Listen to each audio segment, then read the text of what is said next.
అవును, కేటీఆర్ ను ఫార్ములా ఈ కార్ రేస్ టెన్షన్ పెడుతున్నట్టు గుసగుసలు వినబడుతున్నాయి.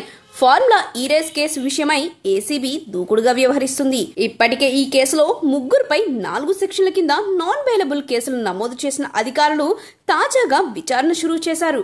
ఈ నేపథ్యంలోనే ప్రభుత్వ నిధుల దుర్వినియోగంపై ఫిర్యాదుదారు మున్సిపల్ శాఖ ప్రిన్సిపల్ సెక్రటరీ దానా కిషోర్ స్టేట్మెంట్ ను ఏసీబీ నేడు రికార్డ్ చేయనుంది.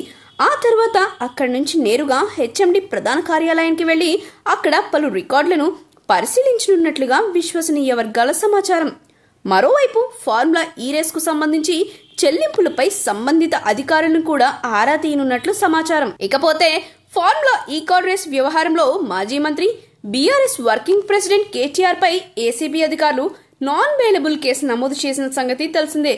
ఇందులో A1 గా కేటీఆర్, A2 గా ఐఏఎస్ అరవింద్ కుమార్, A3 గా హెచ్ఎండిఏ చీఫ్ ఇంజనీర్ బిఎల్ఎన్ రెడ్డిపై తెలంగాణ ఏసీబీ కేసు నమోదు చేసింది.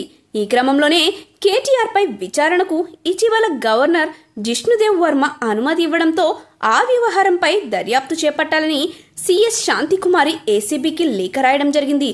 మరికొన్ని రోజుల్లోనే ఈ వ్యవహారమై కేటీఆర్ సహా మిగతా ఇద్దరిని కూడా అరెస్ట్ చేయనున్నారని సమాచారం. కాగా ఈ రోజు తెలంగాణలో జరిగిన అసెంబ్లీ సమావేశాల్లో ఇదే విషయమై చిచ్చురేగిన సంగతి అందరికీ తెలిసిందే. కేటీఆర్ ను అప్రతిష్ట పాలు చేసి బీఆర్ఎస్ ను ఇబ్బంది పెట్టాలని చూస్తున్నారని హరీష్ రావు ఆరోపించడం జరిగింది. ఫార్ములా ఈ కార్ రేస్ సమస్యకు సంబంధించి రకరకాల లీకులు ఇస్తున్నారని, అయితే తాము ఎలాంటి తప్పు చేయలేదని, రాష్ట్ర ఆదాయాన్ని పెంచేందుకే ఫార్ములా ఈ రేస్ నిర్ణయం తీసుకున్నట్లు తెలిపారు. అంతేకాకుండా అక్రమ కేసు కాకపోతే సభలో చర్చించాలని కూడా డిమాండ్ చేశారు. తానేమీ తప్పు చేయలేదని కేటీఆర్ చెబుతున్నా కేటీఆర్ కు మాట్లాడే అవకాశం ఇవ్వలేదని వాపోయారు. 420 హామీలకు కట్టుబడి లగచర్ల రైతుల పక్షాన పోరాడుతున్న కేటీఆర్ పై కాంగ్రెస్ కేసు పెట్టిందని విమర్శించారు.